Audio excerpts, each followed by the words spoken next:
Testing 1, 2, 3. Time to go. Got the thumbs up.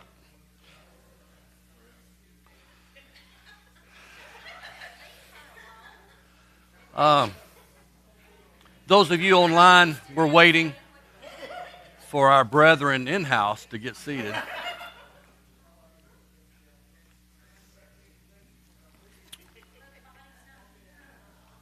Nope.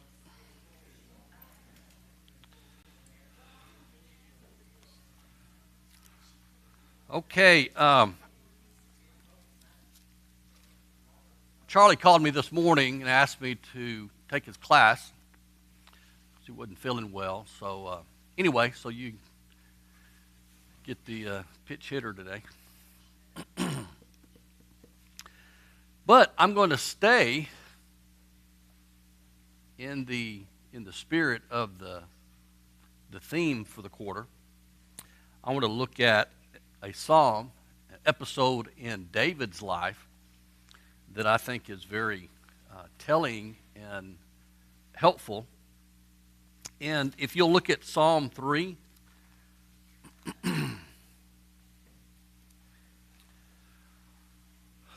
the collection of the Psalms, we don't always know the historical background of why the psalm was written. However, on some of the Psalms, we do have, some type of statement that indicates when the psalm was written or it concerned or dealt with so-and-so. Now, these particular headings are not a part of the text. They're more of a traditional view of Israel,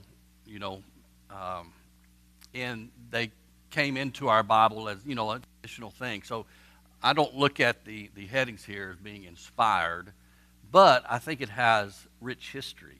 So there is a tradition behind it. And it's interesting, too, that when you read, if there is a historical descriptor at the beginning of the psalm, you read the psalm and you read the historical situation out of which traditionally that psalm is understood of, coming out of. It's very interesting, the tie-ins. And I think Psalm 3 is one. I think the heading is appropriate. So, though I respect the titles of the psalm, that, this is happened, one of David's songs, and it happened during this particular thing, I understand this is more rabbinical, traditional remarks in regard to the text. But it has a long, history to it, the tradition. So I don't mind the headings. In fact, sometimes they do help. But I always like to read the background. What's the background of the psalm? It's one thing to go to Psalm, 51, when David has that psalm of repentance, when he says, I was a sinner when I was born. The depth of his guilt and how he felt is expressed in Psalm 51. And the psalm is based, traditionally, on his sin with Bathsheba. So reading that historical background kind of helps us in appreciating what David is writing in the psalm. So Psalm 3 is like that as well.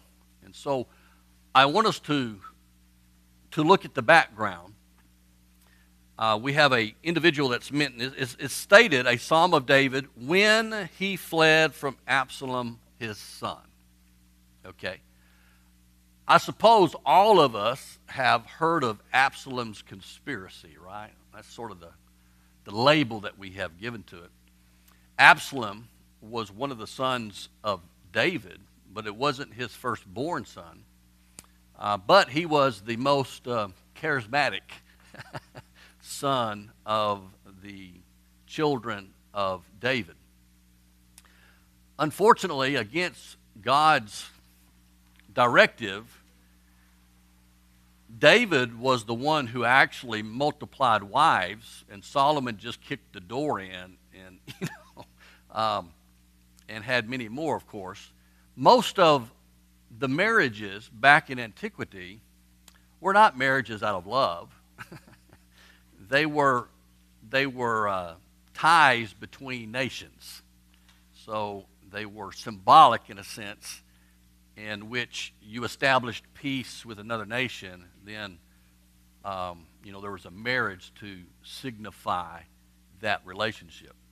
This was one of the reasons why God forbade multiple marriages, because it indicated alliance with others and not dependence upon God. So that was one of the issues that was involved. And of course, when you read Solomon, his wives turned his heart from God. So it ultimately leads to a catastrophe in Solomon's life, and that's interesting because Solomon is noted as being the wisest individual that has ever lived, but he didn't take his own advice. It's interesting. People can give wise advice, but a lot of people don't follow the wisdom that they give. So I want us to go back to the background of Psalm 3 before we read it and look at Absalom and talk about him just a little bit. So let's go to 2 Samuel chapter 14. David, during this time, and I think a lot of people are frustrated with David, is one of the reasons why I think Absalom gets a foothold on the population. But if anyone had the ability to pull off what, the ambition was to dethrone Daddy and become king in his place, Absalom would be the one, because he was a popular individual. And so in 2 Samuel chapter 14, beginning in verse 25, you have this little summary about Absalom. And before we read this, I want you to think about it. If they had would it be what magazine? The Man of the Year, Time, or a Vogue, or, one of those magazines that I don't read, but, I know they're out there. But they'll have a cover page. Yeah, the sexiest man alive. Here's Absalom. He's the sexiest man alive. And it's just funny to me that by inspiration you have this summary. Now, this summary isn't given, I think, for us to admire Absalom. I think is given to show us how people are easily led astray from God by someone who's very popular and charismatic and, has this ability. I mean, every guy wants to be Absalom, and every girl wants her boyfriend or husband to be Absalom. He's just that kind of guy. So we have now in all Israel was no one as handsome as Absalom, so highly praised, from the sole of his foot to the crown of his head, there was no defect in him. Now, there's two ways of understanding this. This is either truth about him or it's the legend of him. This is the perception that people have. Of course, he may have had everything external that was, desirable about a human being and everything, but this is not necessarily a compliment. It's just describing how this person is, and it may be how he's perceived by everybody. Um, I don't know if I necessarily take that God is saying, yeah, this guy is perfect. No, I don't think that's it. I think this is a record, an inspired record of the opinion of Absalom. This is what you're reading in the magazine, The World's Sexiest Man. Okay? He says, from the crown of his head, there was no defect in him. When he cut the hair of his head, and it was at the end of every year that he cut it. Now, I'll probably go get a haircut tomorrow, but I'm sure all of y'all just like in pins and needles, about it. Well, I can empathize with it. Yeah. Yeah, David comes the closest, Remember, Absalom is a prince. He's a son of David, and he's popular. And it's just like, I don't know why the infatuation with all the queen and king and all that, that's fine if you're, like to listen to what the crown does and all the children and the mayhem and all that stuff. That's fine. I'm not criticizing. I have no interest in it. But Absalom would be that. Everybody's reading about it. They're wanting to know everything about this individual. So if he sneezes, everybody wants to know about it. Oh, Absalom sneezed today. And there it goes, all the texting and all the, Instagram and everything. They caught him in the action. So, but that's Absalom. I just want you to see how elevated he is among a lot of people. He said every year that he cut his hair, for it was heavy on him, bless his heart, so he cut it. He weighed the hair of his head at 200 shekels by the king's weight. This is interesting to me. Once a year, he cut his hair. So, he lets it grow out.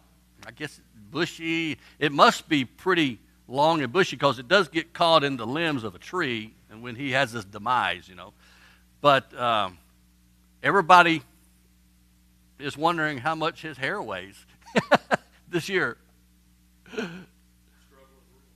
I mean, so it's either, I don't know. It's just funny to me. Scripture is funny in many places. You got to see the humor in all this. To Absalom, of course, there was born 3 sons and 1 daughter, whose name was Tamar. She was a woman of beautiful appearance.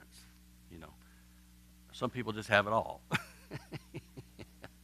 So he has the the presence about him. He has the charisma, the looks, the whatever, and then his daughter is beautiful. And so some guys have it all. So that's Absalom. That's our sort of summary of who he is. I think it's an interesting summary. So, with that in mind, in regard to David's foes, Absalom does have an ambition.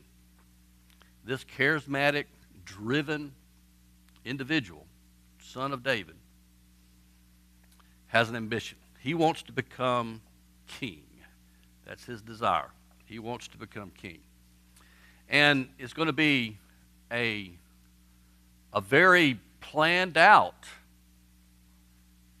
thing on his part, strategy, in order to become king in place of his daddy. So that's his goal. Absalom's goal, get rid of daddy. Because I can't be king if daddy's on the throne. And this is a time or period in David's life, he's not very popular with the people. He's had a lot of things happen. The reputation has been tarnished by Bathsheba and what he did to Uriah. And, the people are just, the kind of love for him is kind of waning a little bit. He gets it back, but at this point, this is kind of like the perfect storm for David. So Absalom's plan. What's Absalom's plan?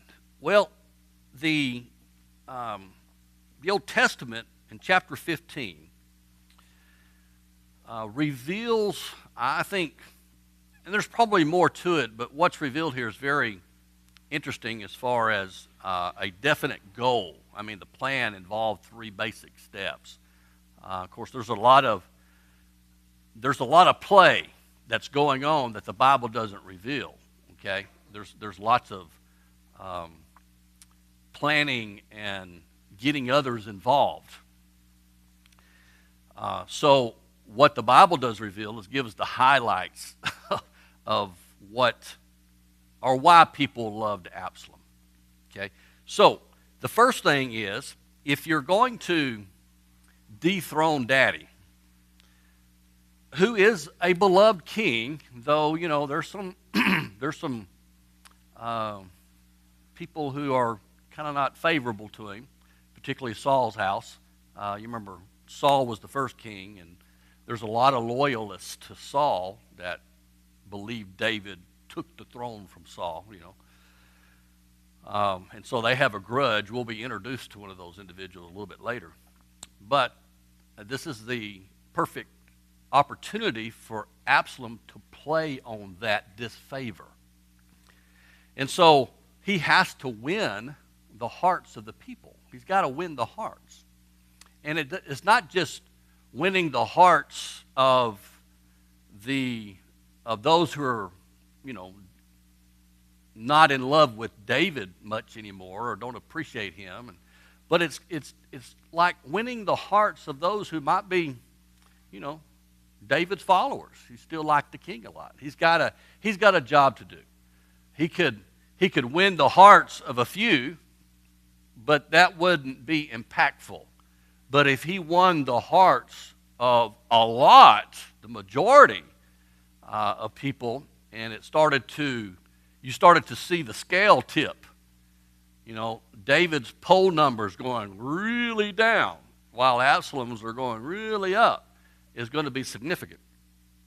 So in 2 Samuel 15, verses 1 through 6, we have somewhat of a strategy that Absalom used. Now, how did Absalom get so popular? Well, one of the reasons he's so popular is because he's kind of like, you don't know what to expect from him. He's a showman. He's taking advantage of his position as a son of the king, and he really plays the part. And there's something about that that's kind of cool and attractive. And so, beginning of verse 1, now it came about after this that Absalom provided for himself a chariot and horses and 50 men as runners before him. Absalom used to rise early and stand beside the way of the gate.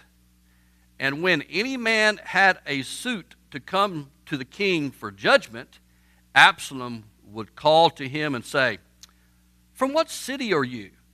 And he would say, "Your servant is from one of the tribes of Israel." Then Absalom would say to him, "See, your claims are good and right, but no man listens to you on the part of the king." Now, I think there's a lot more that's said there, but we're given the highlights. So what's Absalom doing? Well, here he is in a chariot. I'm pretty sure the chariot is really decked out, being a prince of the king. And he has horses, but he has 50 men who are running beside him. And they have to be really good shape. But he comes in and he wheels around by the gate. There's all the dust. Whoosh, who's that? Absalom, Absalom. Everybody comes running just to get a glimpse of this guy. And so he jumps off this chariot, and the gate is where the action is in antiquity. You have people who come to trade, and people have to go through the city, and you have people coming for judgment things, to a claim. They have an issue, and they want some kind of judgment on their complaint. Well, Absalom knows all of this, and he goes right there where the action is. And he starts talking to people. He's doing his politicking. He's talking to people. He finds out where people live. Did David ever do that? I mean, here he is talking to individual. Here's the prince. The prince talked to me. You can imagine when they went home and sat around their dinner table. Did you know I talked to Absalom today? Really? Wow, what did he say? It's the talk, I think, is probably going on of what Absalom was doing, and he would do this every day. arise early. And so he's talking to all the people. He finds out where they're from. Where do you live? You know, what tribe are you from? And he listens. Did David do that? You know, the incumbent's not doing that. You know, the one who's out here wanting that job is out here being one-on-one with people. And the people really like that. They're really impressed with this young man. And when he starts talking to individuals, he finds out about their complaint. He says, you know what? Yeah, I think you have a good issue. You know, I think it's going to favor you. Your complaint is a good one. But I want to tell you, you're not going to get justice around here. No one's going to hear you. And the king, he's just too busy. You know, the king is the Supreme Court head also. He's the one who makes the final decision on things. And he has his others who are out here, you know, adjudicating certain, you know, lawsuits and cases. But everybody who encounters Absalom, their issue is right. You see?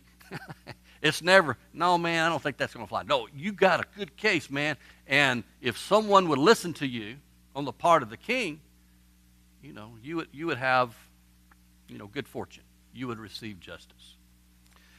So people start appreciating that about Absalom. You know, he's showing interest in people. Whether it's sincere or not, that's another story. But he is playing the part of a politician. And people are starting to notice. And it's in all the papers. It's on all the TV. It's everywhere. People are talking about it. Now, that's his first thing that he does. He tries to win the hearts of the people. Now, notice what else he does. He says, your servants were one of the tribes. Verse 3, then Absalom said to him, see, your claims are good and right, but no man listens to you on the part of the king.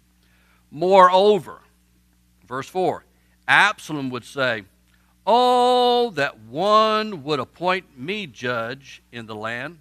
Then every man who has any suit or cause could come to me, and I would give him justice. See what he's saying? So he's kind of floating a balloon, you might say. Since you're not going to, you're going to stand in line a long time to get anybody to hear your issue.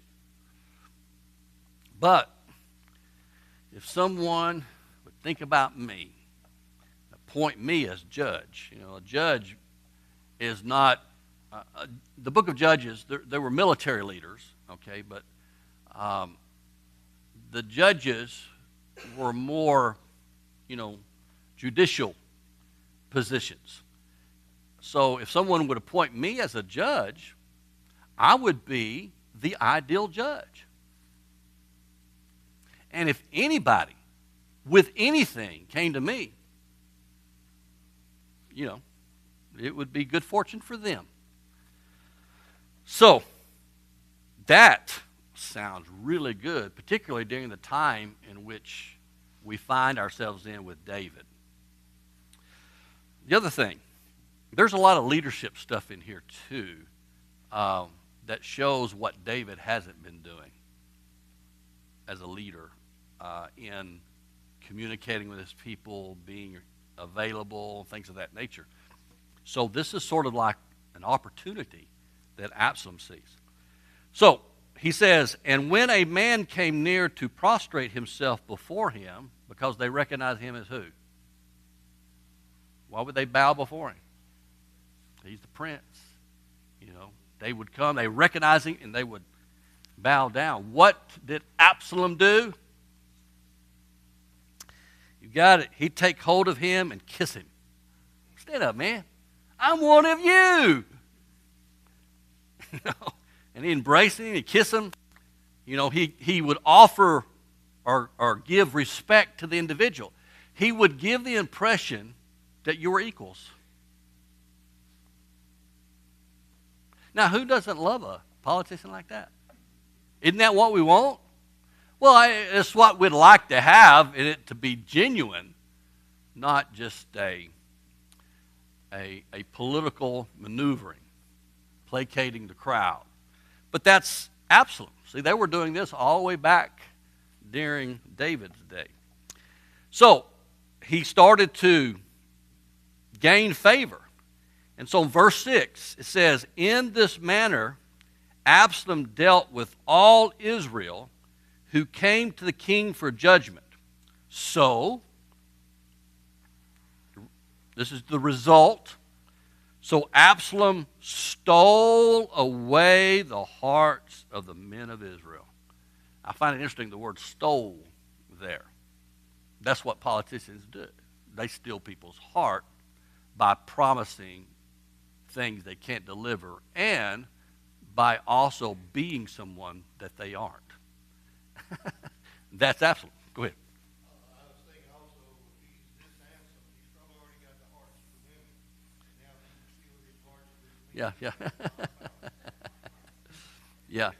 Well, it took what he was doing concerning, the claim of a man and all this stuff to start winning the hearts of the men, because most of the men would be jealous of Absalom.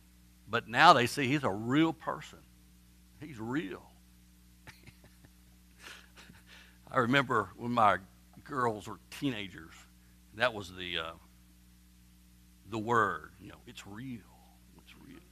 And as a parent, I was going, yeah, no idea what you're talking about. But it's real. It's real. If you add the word real to it, then it means it's real. So this is Absalom in his, grandeur. So he starts to establish, and the next thing he does is he establishes himself as a rival king. So he got to put himself on the ballot box, and that's funny. There's no ballot box in a kingdom. You got a king, right? It's sovereign. So he's got some interesting challenges before him. How does he set himself up as a co-regent with his dad, and one who ultimately, is able to dethrone his dad? So when he wins the hearts of the people, he starts a new track. Now, I don't know how long this took for him to win the hearts of people. The next stage we have in 2 Samuel 15, beginning in verse 7. Now, it came about at the end of 40 years that Absalom said to the king, please let me go and pay my vow, which I have vowed to the Lord in Hebron. That, the number 40 there is, in the Old Testament text, there's a lot of corruption around numbers. That's the worst thing about the primary texts that we have today. There's lots of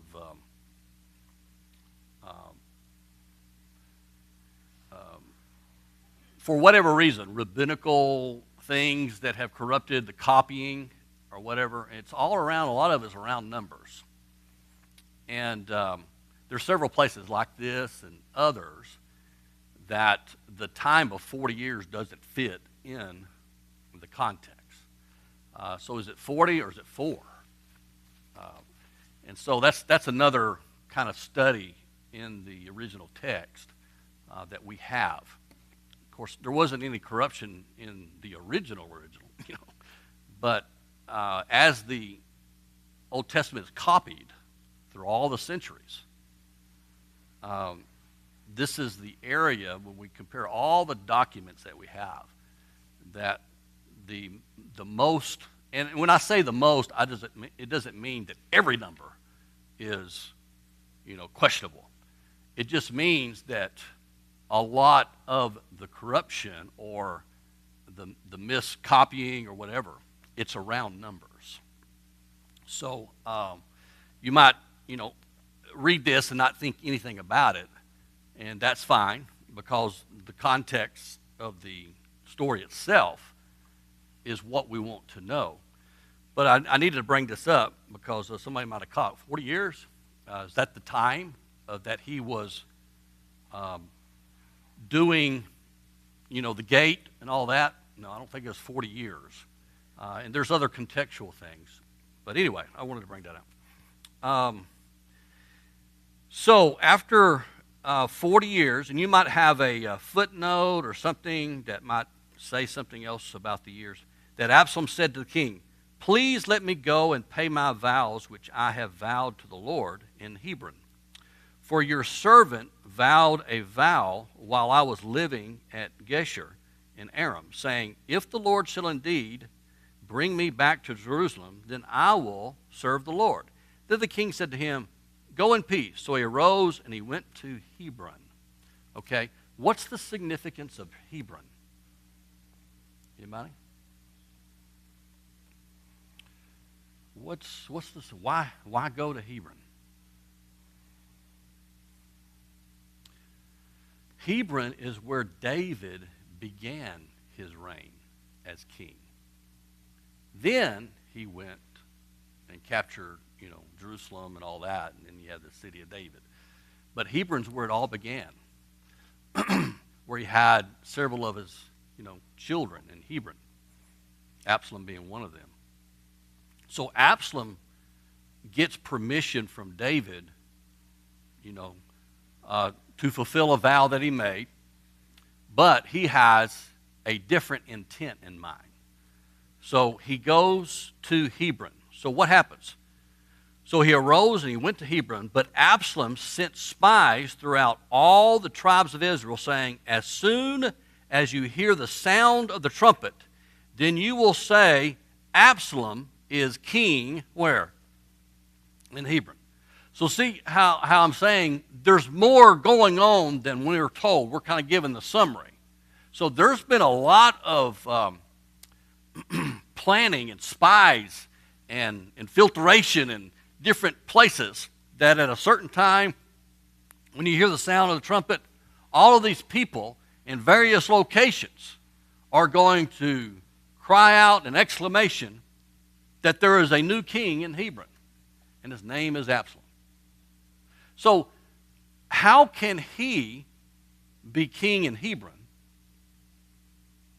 and be a counter king to his father?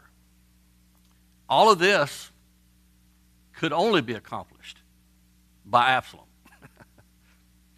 Now, so he has made himself a rival king to David. Something else happens. Then 200 men went with Absalom from Jerusalem, who were invited and went innocently, and they did not know anything. And Absalom sent to Ahithophel, the Gileonite, David's counselor, from his city Gilo, while he was offering the sacrifices, and the conspiracy was strong, for the people increased continually with Absalom. Who is Ahithophel? He's one of David's inner circle individuals. He's also related to Bathsheba. I believe he's the granddaddy. And you can imagine what David did to that family. Ahithophel has some, maybe some bitterness about all this.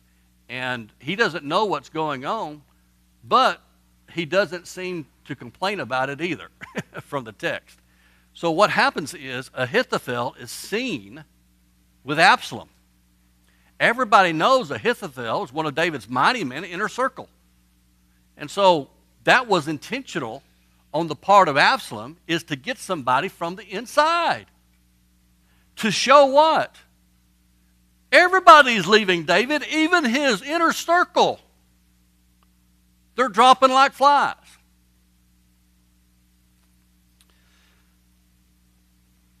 So he recruits from among David's inner circle And 2 Samuel 15, verse 12 is a summary. And this is where it gets ugly for David. The conspiracy was strong. The conspiracy, that's why we call it Absalom's conspiracy. The conspiracy was strong, for the people increased continually with Absalom. Then a messenger came to David saying, the hearts of the men of Israel are with Absalom. Who stole them? Absalom did. David, for the first time, he has been clueless as to what has been going on. He has no clue that all of this has taken place. And all of a sudden, Absalom has won the favor of the people. Absalom has been pronounced king in Hebron, and he's coming to Jerusalem with his forces. So David has the decision, he has to leave Jerusalem. And so the next part of this, and going into chapter 16, is David's flight from Jerusalem, because his own son is coming to kill him and take over the throne. So in 2 Samuel 15, verse 14, let's see. Then the messenger came to David saying, the hearts of the men of Israel are with Absalom. David said to all of the servants who were with him in Jerusalem, arise, let us flee, for otherwise none of us will escape from Absalom. Go in haste, or he will overtake us quickly and bring down calamity on us and strike the city with the edge of the sword. Now that's daddy talking about his son. And so he gathers everybody and they flee. So they're leaving Jerusalem. David is the king of Israel, and he has to flee from, the palace and get out of town because of his son Absalom. Now, just so you'll get the kind of frame of mind that David is in, look at verse 30. And David went up the ascent of the Mount of Olives. That's not, I can see it in my mind because I've been there. So he's going up. What does the Bible say? He wept as he went. His head was covered, and he walked, how? Barefoot. Now, this may not strike you unless you realize this is the king. The king is not transported this way. But it's a picture of how low David is emotionally right now and what's happening. Then all the people who were with him each covered their head, went up weeping as they went. And then he was told that Ahithophel is one of the conspirators now. So, see the picture of where he is? Now, if that wasn't worse enough, is that not bad enough? It can always get worse, right? You can be on your back, and somebody might see you. Instead of helping you up, they might put their foot down to see if you can go just a little bit more. Just press on you, and you can sink down into the dirt a little more. Well, this is what happens next in chapter 16, verses 5 and 8. When the king, David, came to Bahurim, behold, there came out from there a man of the family of the house of Saul, whose name was Shimei, the son of Gera, who came out cursing continually as he came. He threw stones at David and all the servants of King David, and all the people and all the mighty men were at his right hand and at his left. Thus Shimei said when he cursed, get out, you man of bloodshed and worthless fellow. The Lord has returned upon you all the bloodshed of the house of who? Saul. Here's one of Saul's loyalists. In whose place you have reigned, and the Lord has given the kingdom into the hand of your son Absalom. And behold, you are taken in your own evil, for you are a man of bloodshed. So, he's already bad enough, and out of the blue, here comes this guy. And as they continue walking, Shimei is up on top of the cliff, and all David's, entourage here as they're going, and he's kicking. He's kicking rocks and dirt and dust and throwing things at them as, they come out of Jerusalem. It's funny, a couple of David's mighty men says, do you want us to go up there and cut off his head? And David says, no, maybe he's speaking the right thing. So there you go. David is starting to feel like, all this has come upon him. Maybe he's right. So you see how low he is? Okay. Let's go to Psalm 3 now. Barely enough time to read that. But I think it gives more, meaning to that psalm. O Lord, how my enemies have increased. Many are rising up against me. Many are saying of my soul, there is no deliverance for him in God. So we just understood Absalom's conspiracy, and it fits, right? That's how he's feeling. He says, but you, O Lord, are a shield about me, my glory, the one who lifts my head. I was crying to the Lord with my voice, and he answered me from the holy mountain. I lay down and slept. I awoke, for the Lord sustains me. I will not be afraid of thousands of people who have assembled themselves against me. Arise, O Lord, save me, O my God, for you have smitten all my enemies on the cheek. You have shattered the teeth of the wicked. And then he ends with this exclamation of verse 8, salvation belongs to the Lord. Your blessings be upon your people. So the question I would ask, how did David make it through all of this? One of the lowest points in his life. How did he make it through? That's what the psalm is about. He recognized the situation. What does he have? He has a relationship with God. He has prayer. He understands that God's a shield. The God is the one who lifts his head. God is the one who sustains him. If it weren't for his relationship with God, he would have faced his demise. He does get killed in the conspiracy, and that just hurts David's heart because it is his son. But I think Psalm 3 is a great example of what we do during times of suffering. And that it's a good psalm to remind us those things that David believed about God that help him persevere through that event. Any comments?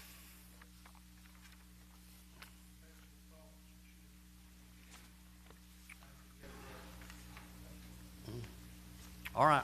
Well, I'm going to let you out early.